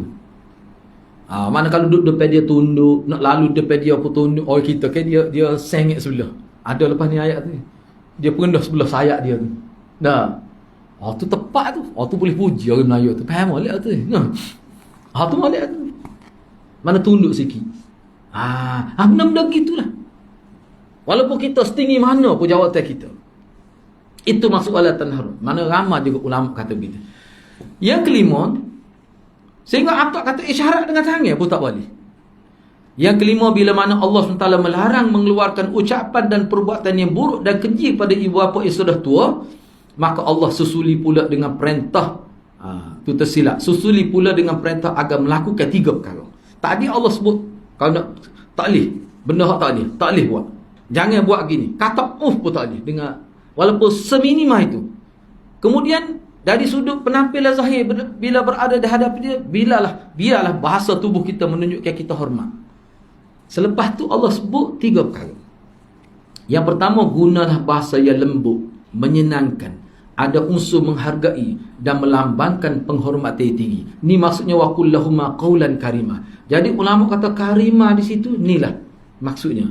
Lembut, menyenangkan, bila dia dengar tu dia rasa senang hati. Ada unsur dia dengar tu dia rasa dihargai. Dan bila dia dengar kita bercakap daripada percakapan tu, hak tu maksud karimah. Yang kedua, bersabarlah semasa berhadapan dengan mereka dan pamerkan bahasa badan yang menunjukkan kita sangat merendah diri semasa berada bersama mereka. Ni dia panggil waqfid lahuma janahadh dhulli minar rahmah. Rendahkan lambung sukamna. Bahkan kalau dia mati pun dia mati dalam keadaan dia reda pada anak dia. Boleh ada dekat nak mati dia doa pada anak dia tu kebaikan. Kalau buat setahun tu ke dia. Dia ibu bapa ni, bawah ni pun ada saya buat lepas ni, ibu bapa ni bila dia tua ke, dia tu ingat berlaku tu dia buat ke anak dia. Kebaikan dia. Jadi kadang-kadang anak tak telefon. Dia telefon ada. Telefon tu sama muka dia, tapi tak telefon ke dia. Saya ada baca dalam internet satu artikel. Dia banyak artikel. Saya kumpul tu 8 artikel.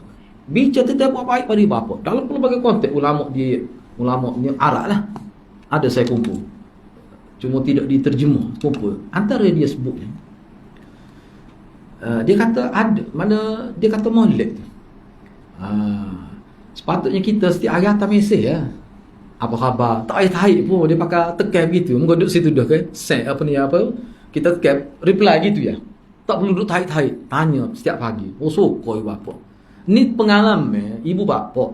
Dia sebut dalam tu pengalaman ibu bapa bila anak dia hantar mesej. Mau makan dah ke? Padahal tak atar apa kuih tu. Mau duduk jauh. Tanya. Allah doa mak kita ni. Ni saya terima hospital. Doa mak kita nak pergi kerja ni. Suka ibu bapa. Jadi ibu bapa tu yang ceritanya. Dia kata bila anak dia buat kita, anak dia tak kelik pun tak apa. Terubak dah jiwa dia tu. Jadi penawar itu. Bukan main tu. Hak tu yang Allah naknya. Mudah kena buat gitu. Payah kalah. Sebab tabiat kita umumnya tidak begitu. Nak ubah tu. Kita tidak bincang bagaimana sahabat Abu Hurairah dengan mak dia lagu mana. Waktu luar biasa. Cerita Abu Hurairah ni. Dia pergi mak dia tu jauh. Assalamualaikum ya apa ni ummatah ni kalau bahasa kita, wahai ibunda yang tercinta. Kalau klik buat gini boleh dia kata gitu. Sebab tu saya kata payah. Ingat cerita saya sebut sebenarnya ada sahabat saya tu, dia kata dia nak wisalah dia tak rajin cium tangan mak dia daripada kecil siapa dia sah. Jadi bila dia tengok kita cium tangan tu neng dia. Mu cium tangan mak ngomong aku kan. Dia kata dia ada. Saya kata klik buatlah sekali. Dia kata terhadap peluh pakai kaki dia. Lepas tu dia kata mana? Ada lagi. Ayah dia meninggal aksiden. Tepuh kereta depan rumah dia. Mak dia ada lagi. Dia kata mana saya? Tu nak ayat pelik. Dia kata aku daripada siung tangan mak aku lebih rela pergi Singapura kerja hatta duit nak bulan. Kata paruk tu. Maknanya berat sebab mak dia pun tidak latih dia sejak kecil gitu. Jadi bila dia nak buat dia jadi malu pada tangan mak aku tak biasa. Sebab tu saya kata payah bagi orang yang tak biasa gini. Bukan senang nak buat tu. Kalau kita biasa dah cium pipi dakar tu tak ada masalah. Mak dia pula serabut. Ni hak tak biasa. Siapa dia kata kalau pergi Singapura dia kerja boleh duit dia hantar tiap bulan. Dia lagi senang hati daripada cium tangan mak dia. Aku tak terparuk molek ni tu. Mana? Bagi setengah-setengah. Jadi kalau nak buat gini seperti cerita sahabat Abu Hurairah, payah dah. Baik. Jadi makna bahasa badai itu sangat penting juga. Misalnya jalan. Jauh tua ni. Tak boleh. Itu maksud sini. Yang ketiga, hargailah pengorbanan ibu bapa yang bersusah payah membesarkan dan mendidik kamu dengan mendoakan kebaikan dari sisi Allah untuk mereka. Wa qur rabbirhamhuma kama rabbayani shaghira. Baik. Abu Hurairah telah meriwayatkan kepada Nabi itu. Raghma anfu rajulin. Maknanya Allah celakalah, tak bertuahlah seseorang yang sempat dengan ibu bapa dia, sama ada seorang ke, sempat tu seorang ke, ataupun sempat dengan dua-dua ke, ketika mana ibu bapa kibar ni tua bangka, kita kata tua yang memerlukan bantuan anak, tak boleh nak urus diri sendiri dah. Tua sampai peringkat tu kibar itu. Tiba-tiba lam yadkhul jannah, tiba-tiba tak boleh masuk syurga. Hadis ni sebenarnya sini saya terima hinanya. Boleh juga hinanya seseorang yang sempat dengan kedua ibu bapanya, ataupun sempat dengan salah seorang yang telah tua, ataupun sempat dengan kedua-dua, tiba-tiba tak dapat masuk surga lagi. Ni riwayat Muslim. Baik, hadis ini mengisyaratkan atau silap spelling tu. Hadis ini mengisyaratkan kepada anak yang tidak mengurus dengan baik ibu bapa yang telah tua adalah satu kehinaan, isyarat pada satu kehinaan dan kerugian besar itu. Bahkan ada juga ulama yang menggunakan bahasa mereka menjadi hina kerana tidak mengenal budi, dan Allah SWT sangat benci orang yang tidak mengenal budi. Orang yang tidak cana, tidak baik pada dapat, orang yang tidak kenal budi dalam istilah agama. Allah benci mana orang yang tidak kenal budi. Cuma sini saya tidak catat ada kenapa disebut di hujung tu tak masuk surga kerana tu. Ini isyarat kepada buat baik pada orang tua, khususnya ketika dia tua, dia memerlukan bantuan kita. Tidur pun tak nera dah setengah hari tua ni. Kalau tidur pun terganggu, jaruah habis, buku cabaran habis. Okay. Dia tak asyik dah makan ni.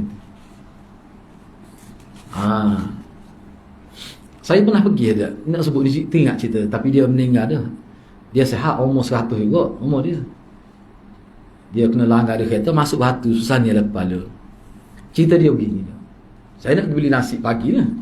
Bila dia pun ada juga. Dia ni isteri dia mati dah. Dia duduk seorang rumah dia lah. Tapi anak dia ada lah dalam kawasan pagar rumah dia tu. Cuma tidak duduk rumah bersama lah. Rumah lain. Dia ni bila dia pergi beli nasi kedai, siapa tu orang jual nasi tu biar air mata. Dia nak beli nasi sebelah buku. Enggak orang kapur dia atau Pakcik Haji, sebuku sudahlah. Anak kita, anak ramah dia tu. Padahal anak dia ni setengah tu mati. Orang tua, anak dia mati dulu baru dia. Tapi dia ingat masa nyanyak dia sehingga dia ingat seolah dia ni duduk peru anak dia ketika kecil. Pergi nak beli nasi 12 buku. Dia, isteri dia, anak dia 10 orang. Saya pun tengok. Saya pun kenal ni. Saya pun tengok. Gini more dah hilang ingat kita Pakcik ni. Orang Tino jual tu lah, budak muda lagi. Dia kata dia jadi tak nak kejap, dia sebut. Dia kata tak apalah, ambil lah sebelah pun. Dia beri sebelah buku. Padahal dia tahu dah seorang yang muka anak dia tak ada sama dia, isteri dia pun meninggal dah. Dia klik. Budak Tino ni kata memang gitu kan. Boleh semua kita duduk seorang. Hari tu sebelah buku. Sebab dia kata kita anak ramah dia tu. Tu, siapa tahu tu. Allah hadirat sebelum dia meninggal tu, memang teruklah kita tengok. Dan dia ni tak tahan, dia pergi tukar. Kalau hari dia nak bayar dengan tukar. Tu masalah. Dia duduk tu ni. Buat batu, seputih batu maksud dia. Tak ada luka mana-mana. Sebab perempuan tu dia tu, dia kata sedang malik dia beri, kena tu bos setuh ya. Cuma dia rebah ternasik tahu, kepala terhantuk di tu. Kalau saya nak sebutnya, tua siapa mereka tu. Pernah tengok tak orang tua, bila siapa mereka tu, dia kecil pun dia tepuk air kecil, sepuluh budak. Ada berlaku gitu. Ni lah yang dimaksudkan ni. Maknanya dalam ayat ni sebut, dalam hadis ni sebut, makna kalau kita urus ibu bapa siapa tahap tu, mana terbuka luah jalan kita ke syurga. Hak Nabi kata tiba-tiba tak masuk syurga ni isyarat pada anak yang tak pandai nak ambil peluang tu. Tak reti nak ambil peluang. Pada masa ni lah sepatutnya. Sepatutnya kita ambil beratnya. Sebab apa? Peluang masuk surga tu. Gak mau kita kalau zaman tu tak lama dah dia akan meninggal dunia. Oh, lah sebentar seolah lagi tu. Tapi tak pandai, tak cerdik anak tu. Patut dikata ramu anfurul, hina. Siapa 3 kali? Apa tu tak erti. Itu maksud dia. Baik. Cuba tengoklah di sini saya sebut sedikit. Ni saya pun petik dalam beberapa tafsir ni dan saya buat kesimpulan. Baik, ni sudut tadabbur. Kenapa kalau kita perhatikan ayat ni disebut Allah khusus secara khusus berihsan pada ibu bapa ketika mereka tua. Apa sebut khusus gitu dalam ayat ni? Padahal kalau nak kiranya berihsan kepada ibu bapa ni tidak bermusim, memang kena ihsan sama bila-bila pun. Tapi apa sebut indakal kibar, ketika dia tua. Baik, zaman tua adalah merupakan saat yang paling kritikal bagi mereka. Waktu itulah mereka paling memerlukan bantuan anak-anak, dan pada waktu itulah juga perasaan mereka paling sensitif. Jika pada waktu itu masih kuat, dia boleh bekerja pun, dia tak terasa apa pun. Berasa juga, tapi tidaklah seperti ketika dia tua. Nak bangun pun tak cakap, nak pergi beli nasi kedai pun tak boleh. Oh, pada waktu ni dia tak sama dengan Rana mari hantar nasi tu. Allah, anak dia win ni 3 nombor ni, mak telefon lah ke dia bila-bila masa dia mari hantar. Tak sama dengan anak. Suruh ayat lah. Tu. Gitulah maksud dia. Yang kedua, kerap juga kita mendengar, ni saya ambil Syekh Sa'di ni, molek juga kita renung hari ni. Kerap juga kita mendengar orang mengatakan guru adalah ayah kedua bagi seseorang. Apa kata-kata tu keluar? Tempat kita pun ada sebut gitu. Cikgu tu mok lah tu. Pok mung lah tu. Ada kalau kata gitu. Bila anak derhaka pada guru, cikgu tu supaya mok mung lah. Ni orang kampung kecek dah. Cikgu tu supaya mung lah. Orang Arab pun ada juga ni kat sebut gitu. Ibu bapa, guru ni abun thani, ayah yang kedua, ibu yang kedua kepada kita. Ibu yang pertama yang melahirkan kita, ayah yang pertama ayah kandung kita. Kenapa gitu? Apa sifat yang ada pada guru sehingga dikaitkan seperti ayah tu? Di sinilah kata Syekh Sa'di, tafsir ni dalam Maktabah Syamilah ada lah, tafsir Syekh Sa'di ni. Cuba tengok apa kata Syekh Sa'di. Dia kata setiap orang yang banyak memberi, khususnya dari sudut pendidikan dan tarbiyah, maka akan bertambah hak penghormatan kepada mereka. Para guru kebanyakan ada peranan mendidik, dan setengahnya melebihi peranan ibu bapa dalam konteks mendidik. Ada setengah-setengah guru yang berkualiti tu memang jelas hebat dia tu dari segi pendidikan. Baik, para ada sepanjang masa dengan anak murid, tapi sekejap saja, tapi kesan dia sampai jadi baik dia hubungan dengan ibu bapa. Banyak kita jumpa ibu bapa maknanya pujilah setengah-setengah pusat tahfiz. Oh, dia kata anak dia suka pergi pusat tahfiz tu, dia kata. Banyak saya dengar gitu. Klik rumah ni berubah sakit. Mana basuh pinggir di singki dia. Ibu bapa dia nampak zahir-zahir gitu ya. Lepas tu cara bercakap dia puji. Itu maknanya peranan guru tu. Sebab tu dia kata guru tu ibu yang kedua, bapa yang kedua. Sebab apa? Sebab itu naknya lebih ibu bapa ni, kalau ada orang buat baik pada seorang tu, supaya ni buat baik ni. Itu maksudnya. Baik, tak apalah ni. Namun perlu disedari para ibu bapa bukan hanya dilihat pada pendidikan dan tarbiyah saja. Walaupun kita kata guru itu seperti ibu yang kedua, seperti ayah yang kedua, tapi kena sedar, ibu bapa ni kita tidak tengok ibu bapa dari sudut pendidikan, dari sudut tarbiyah sahaja dalam memberikan penghormatan kepada mereka. Bahkan aspek lain yang guru pun tak boleh bui. Apa dia?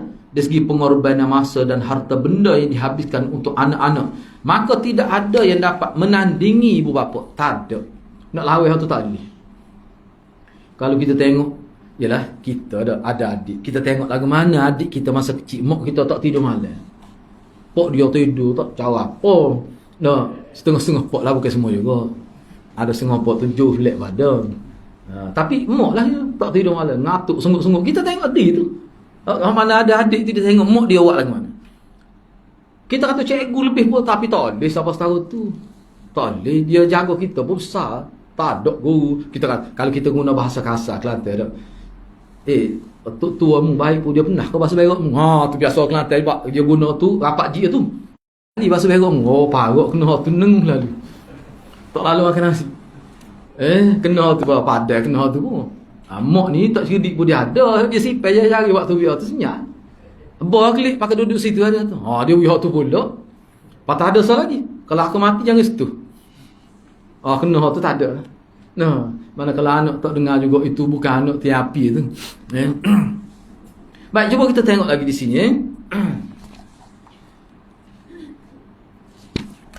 Dari sudut fitrah kasih sayang mereka kepada anak-anak tidak bertepi dan tidak ada kesudahan. Ni lebih. Dah ni sebenarnya kalau mengikut dalam setengah saya baca lah. Dalam internet tu dia ada beberapa artikel. Dia kata sebenarnya hak ni hak paling besar. Dia sifat semula jadi tu sayang kepada anak tu masing-masing. Jadi kalau guru tu dia akan sayang gini kepada anak dia, anak lain dia tak apa, walaupun kita hebat tak akan siapa gitu sayang pada anak orang lain. Anak sendiri ada hak ni. Walaupun kita pergi katakanlah anak tu anak angkat pun tak siapa tak ni. Tu kelebihan. Apakah rahsia disebutkan secara khusus peranan ibu bapa yang menjaga anak-anak semasa mereka masih kecil? Sebab di sini disebut doa ke doa. Allahumma. Ya Allah ya Tuhanku, berilah rahmat kepada ibuku. Beri doa, ya Allah, berilah rahmat kepada ibuku seperti mana mereka masa kecil. Apa faedah sebut gitu? Tak apa. Demi apa rahsia disebut secara khusus peranan ibu bapa? Bila anak tu minta doa, dan ayat ni sebut, bila anak yang soleh ni dia doa, disebut bentuk doa, ya Allah, rahmatilah kedua ibu bapa aku. Kalau kita perhati masyarakat ni, kadang-kadang anak bila cerah tu klik momok lagi. Bila cerah untuk lelaki. Saya pun pernah tengok di kampung tu. Padahal anak dia lama duduk luar negeri, bukan luar negara. Cerah. Bakal cucu dia pun besar, kerja-kerja. Pok hak tua ni bila anak dia hati nak cerah, dia pergi ambil. Dia pergi ambil anak dia. Padahal anak dia boleh klik sendiri. Dia pergi ambil. Sodok muh dia. Ayah dia kata apa tu? Aku boleh pergi mu sampai mati pun boleh. Tu pok tu panggil pok tu. Setara tu lah. Tu. Tapi hang ni sebut masa kecil. Sebab masa kecil ni paling bahaya. Paling panggil apa? Paling getir kita kata. Susah sungguh masa ni. Terganggu habis kerja pun terganggu. Banyak perkara lah. Tambah-tambah kalau anak sakit pula. Saya ke ingat hang ni mati dah anak dia umur 17 tahun mati.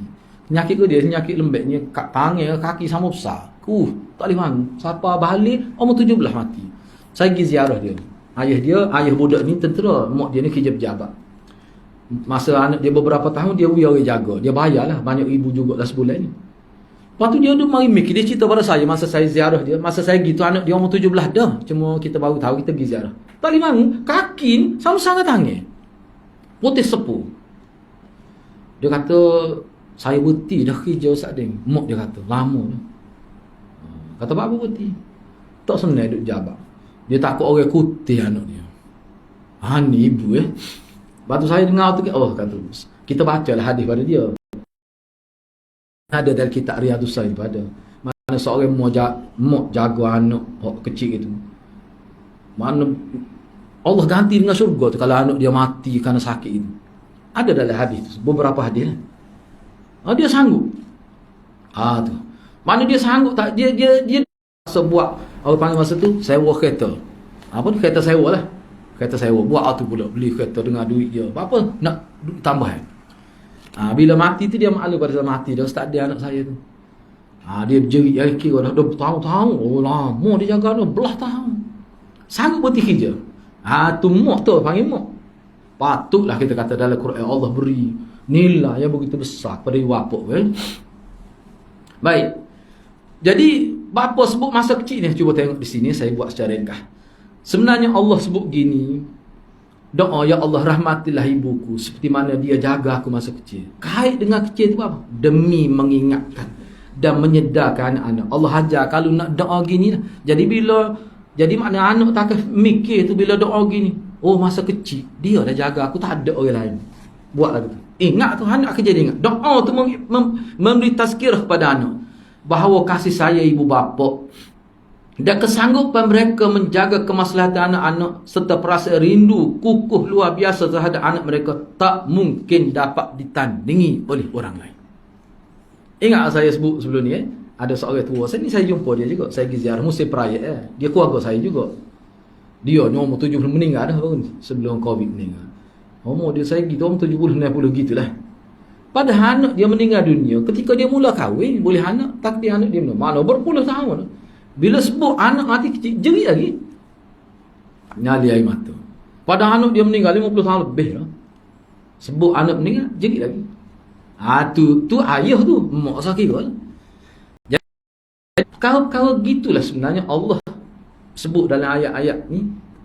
Kenapa kena buat baik ibu bapa? Sebab gitu Allah buat. Yang keempat, berbuat baik kepada ibu bapa. Tertinggal ni rasanya ada taib tu. Berbuat baik pada ibu bapa adalah amalan atau perbuatan para nabi dan orang soleh. Dan ayat-ayat selepas ni dia bincang pula tentang nabi-nabi. Buat baik pada ibu bapa. Nabi Isa misalnya. Tu. Masa itu kalau ambil sedikit lagi, boleh so lagi ambil patut lagi kita bincang mula. Ambil satu lagi. Cuba kita tengok pula dalam surah Maryam ini. Ni lah. Ya Yahya. Ni laras bahasa lain sikit ni. Ni lah yang dimasukkan buat pada ibu bapa tu adalah amalan, perbuatan, sunnah hidup para nabi dan orang soleh. Misalnya dalam surah Maryam ni ayat 12 hingga 14. Cuba tengok. Ya Yahya, khudhil kitaba biquwwah wa atainahu al-hukma sabiyya wa hananan min ladunna wa zakatan wa kana taqiyya wa barran biwalidayhi wa lam yakun jabbaran 'asiyya. Surah Maryam ayat 12 hingga 14. Wahai Yahya, ini Nabi Yahya, terimalah kitab itu, yakni wahyu tu, serta amalkanlah dengan bersungguh-sungguh. Biquwwah tu makna bersungguh-sungguh. Dan kami berikan kepadanya, kata Allah, nya tu maksudnya Nabi Yahya, hikmat kebijaksanaan. Semasa kanak-kanak lagi, cerdik luar biasa ni Yahya ni. Dan kami mengurniakannya rahmat, yakni perasaan kasih sayang, ke-19, serta kelebihan yang berkembang manfaatnya. Dan dia ni seorang yang bertakwa, dan dia taat serta berbuat baik kepada ibu bapa dia. Ni Nabi. Dan dia pula tidak sombong, angkuh atau derhaka. Perbincangan ayat, 3 ayat berkenaan menyebutkan kelebihan Nabi Yahya dan orang lain. Itu dalam huraian lah. Diberi kelebihan yang bermanfaat untuk orang lain. Kelebihan dia tu bermanfaat untuk orang lain. Setengah orang tu kelebihan tu untuk diri dia je. Tak, orang lain boleh rasa. Seorang yang bertakwa, taat kepada ibu bapa dan berbuat baik kepada mereka. Seorang yang merendah diri dan tidak derhaka kepada Allah dan ibu bapa. Ayat ini dengan jelas menyebutkan bahawa berbuat baik ni, saya nak fokus pada ihsan bil walidain saja. Ayat ini dengan jelas menyebutkan bahawa berbuat baik pada ibu bapa adalah salah satu ciri yang menjadikan seseorang itu baik dan mendapat kebaikan dunia dan akhirat. Baik, kalau kita perhatikan ayat ni, dia sebenarnya ayat 15 tu, ayat 15. Ayat selepas tu, tak apalah kukuk mana pun sebut tentang Nabi Yahya ini. Salah satu sebab dia dapat nikmat yang disenarakan, kita kata 7 tu, saya senarakan mula-mula tu, makna salah satunya buat baik pada ibu bapa. Itu makna hibatullah, kurnia Allah.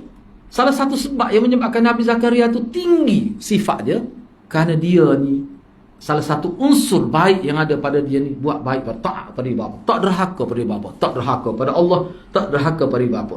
Sebab itulah dalam tafsir, beberapa tafsir tengok tu dia sebut mana satu ciri yang menjadi seorang itu baik dan mendapat kebaikan, salah satu ciri, dan ciri ini besar. Apa dia? Ihsan bil walidain.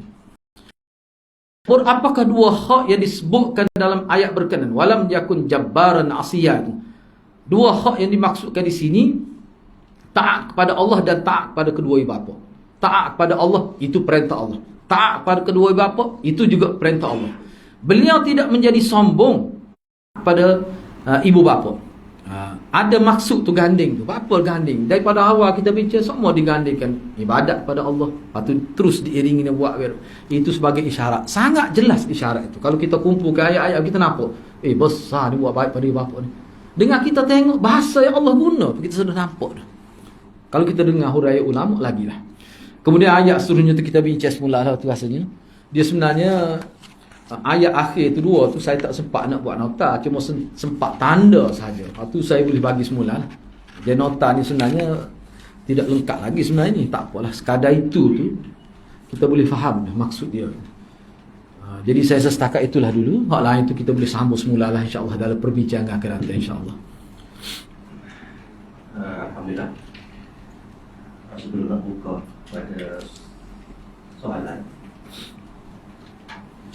apa ni, kotak wireless kita ni, wireless receiver kita tu baru belajar tadi, shock, electric shock pun rasa rusak.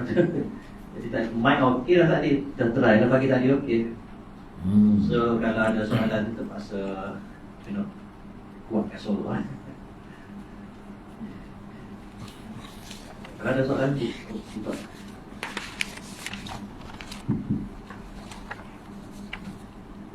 Kalau yang tak ada ibu bapa macam mana Ustaz ni? Ya? Ibu bapa tak ada. Baik mana ni? Dia sebenarnya soalan ini pernah sahabat tanya Nabi. Hanya ada dalam kitab Al-Adabul Mufrad tu lah. Ada seorang sahabat tanya Nabi. Dia kata mak dia, ayah dia meninggal belaka tu. Jadi lagu mana ada lagi ke peluang? Maknanya peluang dia buat baik sehingga ibu bapa dia yang sudah berada di alam barzah ni dapat kebaikan. Nabi kata ada. Nabi sebut 4 perkara. Misalnya tidak nak hurah, doa. Doa ni dia ada 2. Doa maghfirah dan doa kebaikan. 2. Sama ada kita doa maghfirah pada ibu bapa kita di mana saja. Yang pertama. Yang kedua, doa kebaikan. Kebaikan ni misalnya kita minta dia ditempatkan dalam syurga, minta dia dapat rahmat dari akhirat. Mana lain pula. Maghfirah ni khusus. Mungkin perlu saya hurah lah sikit. Dia maghfirah ni begini. Dalam hidup kita ni dia ada 2 perkara. Hadis ni tak sebut tapi ulama sebutlah. Kenapa maghfirah itu diasingkan doa maghfirah dengan doa kebaikan? Maghfirah ni besar setara mana besar? Maghfirah ni hadirat. Kita mohon maghfirah. Ya Allah, ampunilah dosa kedua ibu bapa. Itu maghfirah. Maknanya kita minta supaya Allah hapuskan kejahatan ibu bapa kita. Maknanya tak ada dalam catatan tu orang panggil dosa. Makna kalau lah ibu bapa kita ni pahala sikit pun, dia jadi besar pahala tu. Sebab dosa tak ada. Dosa tu dosa kecil lah. Ulama kata bukan dosa besar. Kalau dosa besar tak bertaubat tu, dia jadi isu di mahkamah tu. Ni dosa kecil. Dosa kecil ni besar sebenarnya. Kalau kita tengok dah lain. Sebab tu kalau orang tu pandai saya nak sebut gitu ya. Maghfirah ni maknanya bila kita doa maghfirah, mana kita minta pada Allah supaya Allah hapuskan sebab ayah kita masuk neraka. Sebab dengan dosa banyak ni lah kira-kira neraka bila ditimbang kejahatan lebih banyak. Kalau tak boleh syafaat, tak boleh keampunan daripada Tuhan, kan masuk neraka gitu. Gitulah kira-kira asas dia ni. Jadi kita minta hilang tu. Makna seolah minta maghfirah, minta hilang ke sebab terhumbai dalam neraka. Sebab tu saya tekankan dalam bulan Sri tulis buku kecil saja. 40 amalan yang boleh menghilangkan dosa. Kena buat serentak satu tu. Maknanya bertambah pahala, kurang dosa. Dia kena berlaku serentak. Jadi maknanya pahala walaupun sedikit, kalau dia bertambah dan dia bertambah. Kalau bertambah pun sedikit, dia jadi banyak juga. Kalau puasa, kalau dosa ni hilang. Kena ingat tu. Jangan duduk fikir nak baca Quran je. Molek lah tu. Jangan duduk fikir ni orang panggil gapo dia amalan hak menyebabkan jadi dosa kita Allah hilang. Hak tu kena buat dengan hebat juga tu. Serentak. Tadilah yang dimaksudkan maghfirah itu. Ya. Ada soalan? Okey. Kemudian doa kebaikan. Yang ketiga, kita teruskan jasa-jasa baik dia. Katakanlah ayah kita tu, kita tahu dia ni penderma tentang air paksi. Tu dia. No. Tahu ya tu lah mudah. Katakanlah dia duit sama 1,000 sebulan. Bila dia meninggal dunia, kita teruskan tu. Itu maksudnya. Tu contoh saja tu. Kerja ayah kita buat, kita teruskan. Kita dapat pahala, ayah kita pun boleh pahala juga. Yang ketiga, ini cara benar kita buat. Kita teruskan silaturahim dengan kawan-kawan baik ibu bapa kita. Saya baca tu tak payah apa tujuan, maksud dia ke dia. Mana ayah kita yang meninggal dunia, mesti ayah kita ni ada kawan-kawan dia baik. Dan kita sebagai anak mesti kita tahu. Kalau tak tahu semuanya, kalau kita tahu tu kita teruskan hubungnya. Dengan cara kita pergi ziarah dia, dia undai dia dalam majlis kita, kenduri dan sebagainya. Maknanya tak putus hubungnya tu. Jadi saya baca dalam syarah lah. Syarah ni 5 jilid. Dia syarah Al-Mufrad ni 5 jilid. As-Sailul Murajjab nama kitab. Dia kata, maksud dia begini. Bila kita buat baik kepada kawan-kawan ibu bapa kita itu, dan pujian itu dalam konteks agama, dia merupakan doa khairat, doa kebaikan. Makna orang puji ayah kita dengan sebab kebaikan kita, itu merupakan doa kebaikan. Dan itulah ayah kita dapat. Itu sebenarnya. Tu 4 perkara Nabi sebutlah dalam hadis tu. Buatlah tu. Doa maghfirah, doa kebaikan, teruskan kerja baik yang dia buat, sambunglah. Dan kita hubungkan silaturahim dengan kawan-kawan dia. Begitu. Kawan dia hak jenis-jenis lah. Hak juh-juh. Ya. Begitulah. Itu dalam, boleh rujuk dalam kitab Al-Mufrad. Saya tak ingat hadis ke apa. Ada disebut gitu.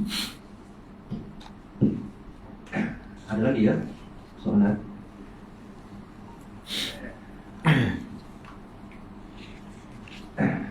Apa macam tak ada tu? Ada lagi. Kalau kita sebut dalam doa kita, Allah ma'aktif riqabana. Apa dia Allah? Allah ma'aktif riqabana. Wa riqaba abaina. Wa ummahatina. Boleh. Cuma masalah sekarang ni. Meliputi segala yang Ustaz tu tadi. Dia boleh juga. Dia boleh juga doa gitu. Dia begini sebenarnya, kita kata, kita minta tu mana segala beban-beban tu lah. Supaya Allah SWT selesaikan. Itu termasuk juga dalam huraian ulama ni. Mana beban apa? Bagi bapak kita. Kita minta. Hutan ni beban berat juga sebenarnya. Kita minta. Boleh. Dia gini, doa Nabi ni banyak. Banyak doa Nabi. Kalau tengok Al-Azkar, kalau tengok kita ada jilid kedua tu, dia bak doa saja tu. Kalau dengan saya ni ada kitab. Yalah, hak baru ni lah. Dia bincang khusus. Beberapa jilid lah. Sahih terbaru saya tengok 2 jilid. Bincang doa, zikir Nabi. Dia panggil fiqh doa dan zikir. Dia apa tu? Gitulah. Mana termasuklah. Kalau nak kira gitu, nak kira hak termasuk Rabbana atina tu lah. Kebaikan kepada kami, kita kata ya Allah berilah kebaikan kepada kami. Mari kita niat ibu bapa kita dunia akhirat. Boleh. Kami itu, sebab kami itu mutakallim wa ma'ahu ghairu. Untuk kami, kita niat kami itu selain daripada kita siapa? Kalau nak kira umum lah. Tapi doa tentang ibu bapa ni banyak Nabi doa. Banyak. Gitulah. Jadi kalau sudah mencakupi semua, Ya? kalau sudah mencakupi semua, apakah perlu kita handicapkan doa satu-satu tu? Dia gini, dia mana-mana pun dia ada sesuatu yang bersifat umum dan bersifat khusus. Maknanya dia gini lah mudah-mudahan. Kalau kita doa yang umum saja, kesan dia tidak mendalam seperti pengkhususan. Sebab gini, kalau kata umum tu umum lah. Tapi manusia ni dia masalah manusia ni dia tidak umum gitu. Ana ada masalah khusus. Orang ni masalah khusus. Sebab tu Nabi nak mengajar cara berdoa. Sebabnya kalau dalam sebab sana guna jilid kedua tu. Jilid kedua tu dalam syarah dia tu, dia sebut macam-macam doa. Ada hak umum, ada hak khusus. Sebab tu contohnya zikir petang, ada hak umum, ada hak khusus. Hak bapa, ada umum, ada khusus. Bapa umum, hak umum tu makna secara umum. Jadi hak umum ni makna dia tidak memberi kesan secara khusus. Jadi kalau hak khusus ni kita nampak tu dia lebih memberi kesan kepada jiwa kita. Itu kebaikan umum tu. Hak khusus tu, itu memang ada. Itu memang disebut dah dalam muqaddimah. Apa doa Nabi ada khusus, ada umum. Tu. Kadang-kadang kita perlu juga hak umum ni. Secara umum. Rekah lah.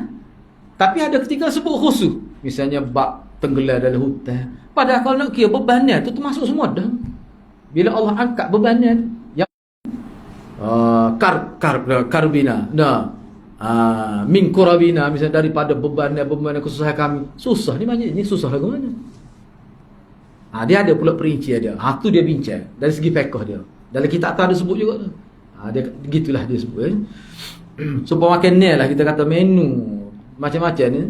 Itu dia ada kelebihan pula. Hari ni tak lalu lagi ambil tu. Jadi banyak tu. Tu yang keduanya dalam kitab tu dia tekan juga hak khusus ni biasanya Nabi sebut ni dalam situasi khusus lah. Bukan kita semua kena buat baik. Baik lah. Ke dia baik? Baik lah. Yalah, kenapa dia baik? Baik lah. Kenapa dia baik contohnya? Buat baik pada bapa. buat baik pada anak. Jadi kahwin ni tak ada anak, tak boleh nak buat baik. Biarlah, tak apalah tu. Sebab tu dia minta dulu untuk dapat isteri yang soleh. Dia ada hak khusus tu perlu dalam keadaan-keadaan tertentu. Cuma satu lagi saya nak sebutnya, dalam tu dia sebut ni, saya dengar jarang orang sebut ni. Padahal ada disebut ni. Antara waktu mustajab doa ni bila? Ketika dia ada kan, ketika kita teringat pada masalah. Kita duduk kadang kita duduk baca teringat, terlitah komok, tak tahu sebab apa. Nengung sementara, apa terlitah ni? Ulama kata waktu itulah waktu kita boleh ilhah dalam doa. Ilhah ni satu istilah mana kita boleh desak seluruh minda dan zahir kita, batin dan zahir kita tumpu pada doa tu. Dia panggil ilhah. Kira-kira kita buat kata teringat pada mak kita. Ada tu kita buat salah boleh. Teringat mak mati dah. Doa selalu. Itu antara tempat mustajab doa. Sebab apa? Sebab kita boleh ilhah. Ilhah ni kita boleh fokus betul tu. Boleh menangis tu pada waktu tu. Waktu tu dia mari tu tak tentu tu. Jadi untuk makluman minggu hadapan